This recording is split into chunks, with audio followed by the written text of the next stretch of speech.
श्री स्वामी समर्थ अनंत कोटी ब्रह्मांड नायक राजाधिराज योगीराज परब्रह्म श्री स्वामी समर्थ महाराजांना कोटी कोटी प्रणाम.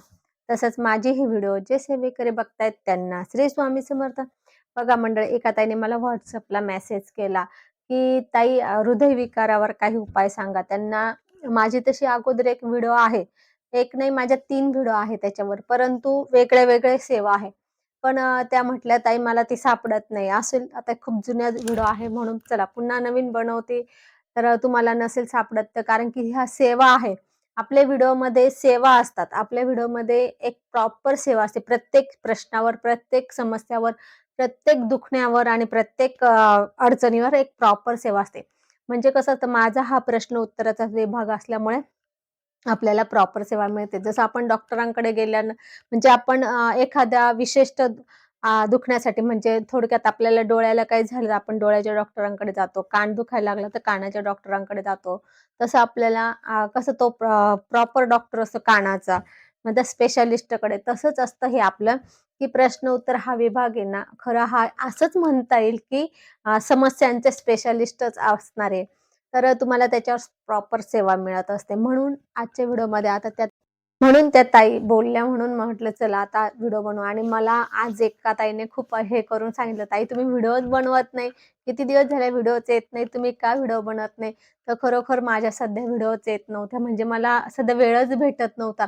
जसं सप्ताहाच्या अगोदरपासून कसं असतं बघा, सप्ताह असतो तर माझे कुरिअरचे पार्सलचा लोड असतो. म्हणजे सप्ताहाच्या अगोदरच 10-12 दिवस माझं कुरिअर पार्सलचा लोड असतो. म्हणजे गुरुचरित्र, स्वामीचरित्र ह्या ग्रंथ कुरिअरचा लोड असतो. त्याच्यामुळे मला ते अगोदर जमत नाही.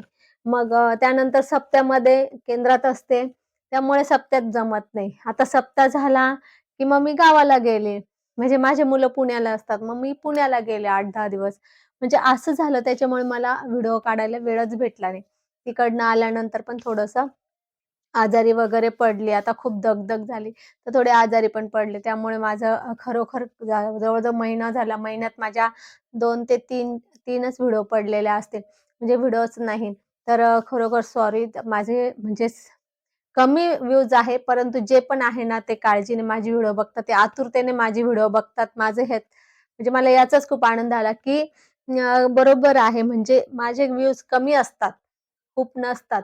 पण जे पण आहे ना, ते माझ्या व्हिडिओची वाट बघतात आणि ते जेव्हा व्हिडिओची वाट बघतात याचा अर्थ ते व्हिडिओ बघून सेवा पण करत असतील. म्हणून त्यांना ती व्हिडिओची आतुरता लागते. तर ज्यांना माझे व्हिडिओची वाट बघावी लागली त्यांना मी सॉरी बोलते. तर असो आता व्हिडिओला सुरुवात करते. तर बघा, एका ताईला हृदयविकारासाठी म्हणजे सेवा पाहिजे होती. तर त्या बोलल्या, "ताई मला तुमची व्हिडिओ सापडत नाही." मी बोलली, "आहे अहो, शोधा थोडंसं सापडेल." तर त्या नाही म्हटल्या. "ठीक आहे," म्हटलं, "जाऊ दे आता बनवते, बाकीच्यांना पण काम येईल." बरेच दिवस झाले, कारण की 2-2, 3-3 वर्ष झालेले असतात, त्या व्हिडिओ सापडत नाही. तर बघा कसं असतं, हृदयविकारमध्ये काय असतं बघा, पूर्ण कुठलंही असो, म्हणजे छातीचे ब्लॉकेज असेल तुमचे, छातीत दुखत असेल किंवा तुमच्या छातीत जळजळ होत असेल, तुमचे कफ होत असेल, म्हणजे कुठलाही छातीचा, हृदयाचा कुठलाही आजार असेल, कुठलाही त्रास असेल, तर त्याच्यासाठी एक प्रॉपर सेवा आहे आपल्याकडे. तर आता तुम्ही म्हणाल काय? सेवा अगदी साधी सोपी आहे, परंतु सेवा आपल्याला ही काटेकोर करायची असते. आणि सगळ्यात महत्त्वाचं मी प्रत्येक व्हिडिओत सांगते, ह्यासुद्धा व्हिडिओत सांगते, की सेवा ही आपल्याला श्रद्धा आणि विश्वासाने करायची असते. कारण की कुठली पण सेवा असेल, तर आपल्याला श्रद्धा आणि विश्वासाने जेव्हा आपण ती करतो, तेव्हा आपल्याला रिझल्ट पण येतात. नाहीतर तुम्हाला सांगितलं, तुम्ही केली सेवा, अगदी प्रॉपर संगीत केलं, पार पूजा-बिजा मोठी मांडून केली आणि तुमच्या मनामध्ये त्याविषयी काहीच श्रद्धा नाही, विश्वास नाही, फक्त करायची म्हणून पण खूप असं दाखवण्यासाठी, तर तेव्हा त्यांना अनुभव येत नाही. परंतु जे काही तुम्ही साधी भोळी केली ना, पण श्रद्धा आणि विश्वासाने केली ना, तर तुम्हाला अनुभव नक्कीच येतात. तर आता जास्त वेळ न घेता मी व्हिडिओला सुरुवात करते. मग तुम्हाला एक बघा आता आता एका व्हिडिओमध्ये मी म्हणजे काय झालं, एका व्हिडिओमध्ये मी असं टाकलेलं होतं, की हृदयाच्या कुठल्या पण आजारावर, कुठल्या पण समस्यावर ही सेवा करा, असं टायटल होतं माझं. तर आणि एकात होतं ललित सहस्त्रनाम कसं वाचायचं. तर आता आजच्या व्हिडिओमध्ये तेच आहे, पण थोडंसं वेगळं आहे. तर आता बघा, हृदयाच्या कुठल्याही आजारावर असेल, कुठलाही आजार असेल हृदयाचा, तुमचा कफ झाला, हृदय म्हणजे छाती, हृदय तोच हा भाग, वर आपला हा भाग आहे हा. कफ झाला तरी तेच सेवा करा. छातीत दुखत असलं, अटॅक सारखं वाटत असलं, म्हणजे अटॅक सारखं वाटत असलं किंवा येऊन गेलेला असेल किंवा येत असेल तर आता आपल्याला कळत नाही. त्यावेळेला आपल्याला समजत पण नाही असं आणि त्यावेळेस तेवढं ते आपल्या डोक्यात पण येत नाही. ते असतं किंवा ब्लॉकेज असेल किंवा काही पण असू शकतो. तर अशा वेळेला आपण काय करायचं रोज सकाळी आता आपण स्वतः करणार असेल तर खूप लवकर अनुभव येतो. ज्याला त्रास होतो, तो जर स्वतः करणारा असेल तर अनुभव खूप लवकर येतात. परंतु म्हणजे दुसऱ्याला दुसरं कोणी करणारं असं आपल्या घरातलं, तर आपल्याला थोडा हळू म्हणजे कमी अनुभव येतो. पण येतो अनुभव, पण थोडा उशिरा येतो. तर आपण जर स्वतः कराल तर जास्तच बेटर असेल. तर बघा काय करायचं रोज सकाळी पहिले आपली नित्यसेवा करूनच घ्यायची. त्या अगोदर आपले अंघोळ वगैरे झाली का आपल्या पितरांची सेवा करायची. पितृस्तुती स्तोत्र प्रत्येकाने प्रत्येक घरातील एखाद्या तरी व्यक्तीने पितृस्तुती स्तोत्र हे वाचलंच पाहिजे.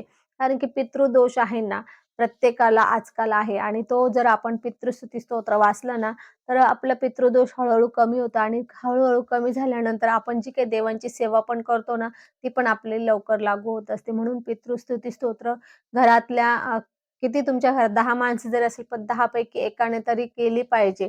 म्हणजे एका कुटुंबामध्ये एकाने तरी केली पाहिजे. तर आपल्या सकाळी अंघोळ झाली का पितृस्तुती स्तोत्र वाचायचं. त्यानंतर आपल्याला नित्यसेवा करून घ्यायची नित्यसेवा म्हणजे 11 माळी श्री स्वामी समर्थ जप आणि 3 अध्याय स्वामी चरित्र सारामृत. त्यानंतर आपल्याला ललिता सहस्त्रनाम किंवा ललिता पंचक आपलं नित्यसेवा आहे. त्याच्यामध्ये ललिता पंचक स्तोत्र आहे आणि ललिता सहस्त्रनामाचं वेगळं सेपरेट छोटं बुक आहे. ते तुम्ही बघितलेलंच आहे. तसं तुम्हाला स्क्रीनवर पण दिसत असेल ते. त्या स्क्रीनवर पण बघून घ्या. हे ललिता सहस्त्रनामाचं बुक आहे. तर बुकचा ह्याच्यामध्ये ललिता सहस्त्रनाम हे स्तोत्र आपल्याला वाचायचंय. वाचायचं म्हणजे नुसतं वाचायचं नाही, ह्याचं तीर्थ बनवायचंय. आता तीर्थ बनवायचंय तर कसं? काय करायचं? एक पाट घ्यायचा, पाटावर एक कपडा घ्यायचा आणि एका फुलपात्रात अर्ध फुलपात्र पाणी घ्यायचं आणि उजव्या हाताचे मधले 3 बोटं त्या पाण्यात असे बुडवायचे आणि ललिता सहस्रनाम स्तोत्र वाचन करायचं. आणि जर तुम्हाला ते ललिता सहस्रनाम मोठं वाटत असेल, अवघड वाटत असेल, तर आपल्या नित्यसेवेमध्ये ललिता पंचक स्तोत्र आहे. तर ते पण आपल्याला मराठीत आहे आणि संस्कृतमध्ये पण आहे. पण ते दोन्ही सोपं आहे. तर ते 11 वेळा वाचायचं. आणि हे तीर्थ स्वतः करणार असेल तर स्वतः लगेच घ्यायचं आणि जर आपण दुसऱ्यासाठी बनवणार असेल तर आपण त्यांना पण लगेच द्यायचं. कसं असतं हे जे स्तोत्राचं म्हणजे ललिता सहस्त्रनामाचं तीर्थ आहे ना, हे लगेच घ्यावं लागतं. हे असं नाही की तुम्ही मी आता केलं मग तो थोड्या वेळाने येईल मग त्याला देईल असं नाही. ते आत्ताच्या आत्ताच घ्यायचं असतं. म्हणून तुम्ही असं हे एक लक्षात घ्या. आपल्याला ते सकाळी आणि विशेष म्हणजे त्याची सेवा पण सकाळी 11च्या आतच करायची असते. म्हणजे ललिता सहस्रनामाचं किंवा ललिता पंचक स्तोत्राचं तीर्थही आपल्याला सकाळी 11च्या आतच घ्यायचं आहे. हे मात्र लक्षात घ्या. म्हणजे कारण की त्याचा पॉवर त्यावेळेस जास्त असतो. नंतर तुम्ही केलं तर त्याचा पॉवर कमी असतो आणि म्हणून आपण तेवढी काळजी घ्यायची. ते झालं आता तेवढं करून घ्यायचं आहे. तेवढं करून घ्यायचं आहे. त्यानंतर आपल्याला रोज माहिती का, आदित्य हृदय स्तोत्र जे आपल्या नित्य सेवेत आहे. आदित्य हृदय स्तोत्र आपल्या छातीवर हे 3 बोटं ठेवून आदित्य हृदय स्तोत्र वाचन करायचं आहे. हे वाचन करायचं आहे. अजून दुसऱ्या पण सेवा पण तुम्ही ललिता सहस्त्रनाम वाचल्यानंतर तुम्हाला ही दुसरी सेवा करायची गरज नाही किंवा तुम्हाला हे ललिता सहस्त्रनामाचं जर अवघड वाटत असेल, तर मग अजून एक सेवा आहे. तर ती पण आपण हे करू. परंतु त्याचं मी जर एकाच व्हिडिओमध्ये 2-3 सेवा सांगितल्या, तर तुमचा थोडासा तो गोंधळ होईल. मग सेवा तुमची इकडे-तिकडे अशी मिक्स होईल. म्हणून मी त्याच्या एकाच सेवेचा एकच व्हिडिओ बनवते. कारण की ह्याच्यावर 3 उपाय आहेत, 3 सेवा आहे. सगळ्या सेवाच आहे. त्याला काही असे गंडे दोरे नाही, की घ्या दोरा आणि घाला गळ्यात आणि बरं वाटेल असं आपल्याकडे नाहीये. स्वामींच्या मार्गामध्ये स्वतःला कष्ट करावे लागतात. स्वतःला करावं लागतं, तेव्हा स्वतः स्वामी देत असतात. असं आयतं नाही. नुसतं हे घेतलं आणि ते घेतलं आणि झालं, हे जवळ ठेवलं आणि झालं ते असं आपल्या मार्गात नसतं.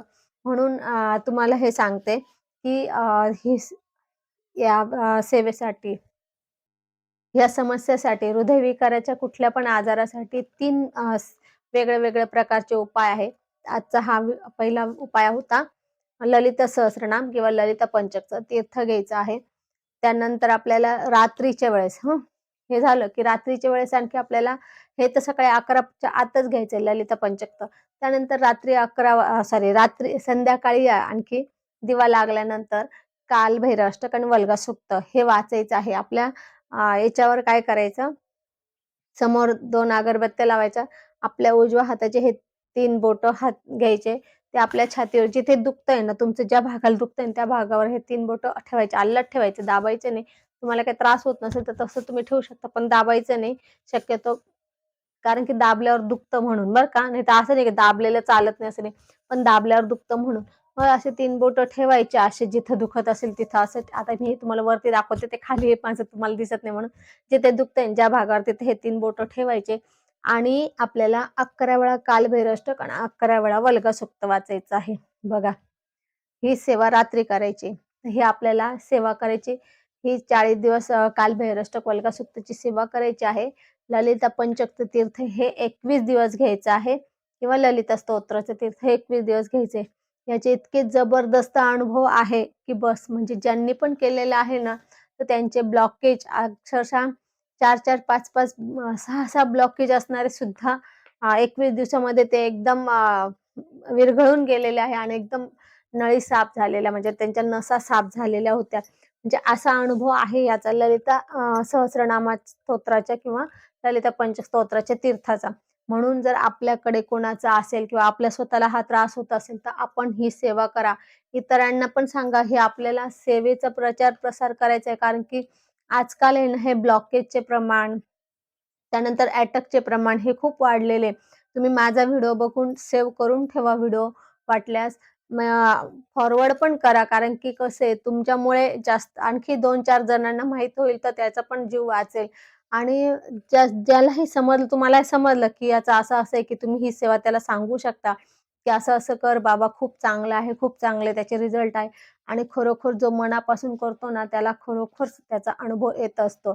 आजकाल तर म्हणजे लोकांना हे जर सांगितलं ना सेवा, आता हे किती त्रास होत असेल, किती पण छातीत दुखत असेल, किती दिवसापासून दुखत असेल, तरी पण ते तेवढं करणार नाही. पण त्यांना काय 15 मिनिटं लागणार आहे ललिता सहस्रनाम स्तोत्र वाचायला आणि नित्य सेवेला 20 मिनिटं.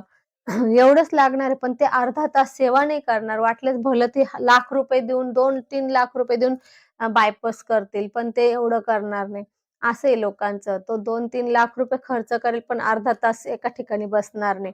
भले मोबाईल बघण्यामध्ये 2-2, 4-4 तास घालवतील, पण देवासमोर अर्धा तास आपल्या स्वतःसाठी बसणार नाही. तर अशी आजकालची कंडिशन आहे. म्हणून आपण तरी करा आणि जो काही करणारा व्यक्ती असेल, त्याला समजत असेल की केल्यावर फायदा आहे, तर अशा व्यक्तींना सुद्धा तुम्ही सांगा.